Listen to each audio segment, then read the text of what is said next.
ఆంధ్రప్రదేశ్ రాష్ట్రంలో ప్రస్తుతం తిరుమల లడ్డు కల్తీ వ్యవహారం హై లెవెల్లో ఉన్న విషయం మనకందరికీ తెలిసిందే. ఈ వ్యవహారంలో ఆంధ్రప్రదేశ్ ముఖ్యమంత్రి చంద్రబాబు నాయుడు గారు, ఉప ముఖ్యమంత్రి పవన్ కళ్యాణ్ గారికి బిగ్ షాక్ తగిలింది తాజాగా. ఈ వ్యవహారంపై దాఖలైన పిటిషన్పై విచారణ జరిపిన సుప్రీంకోర్టు చేసిన వ్యాఖ్యలు అత్యంత సున్నితమైన ఈ విషయంలో ఇద్దరు నేతలను ఇరకాటంలో నెట్టినే చెప్పుకోవచ్చు. కనీసం దేవుణ్ణైనా రాజకీయాలకు దూరంగా ఉంచాలంటూ ఘాటు వ్యాఖ్యలు చేసింది.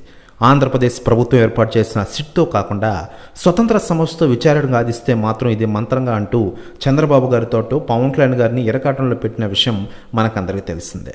మరోవైపు పవన్ కళ్యాణ్ గారు ఈ కల్తీ వ్యవహారంపై ఉక్కు పాదం మోపుతున్న విషయం తెలిసిందే. దోషులు ఎంతటి వారైనా కఠినంగా శిక్షించాలని ఆయన డిమాండ్ చేస్తున్నారు. మరోవైపు ఆయన ప్రాయశ్చిత్త దీక్ష కూడా చేస్తున్న విషయం తెలిసిందే. దాదాపు 11 రోజుల పాటు సాగింది ఈ దీక్ష.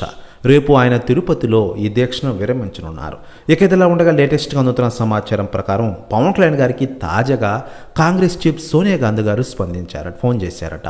ఆమె మాట్లాడుతూ ప్రస్తుతం ఆంధ్రప్రదేశ్లో జరుగుతున్న రాజకీయ పరిణామాలను ఇరువురు చర్చించుకున్నారట. ప్రస్తుతం న్యూస్ కూడా తెగ వైరల్ అవుతోంది ఆంధ్రప్రదేశ్ రాష్ట్ర రాజకీయాల్లో. మరోవైపు ఆంధ్రప్రదేశ్ రాష్ట్ర ఉప ముఖ్యమంత్రిగా పవన్ కళ్యాణ్ గారు రాణిస్తున్న విషయం మనకందరికీ తెలిసిందే. ప్రస్తుతం రాష్ట్రంలో జరుగుతున్న పరిణామాలన్నీ పవన్ కళ్యాణ్ గారు నిశ్చితంగా పరిశీలిస్తున్న విషయం మనకందరికీ తెలిసిందే.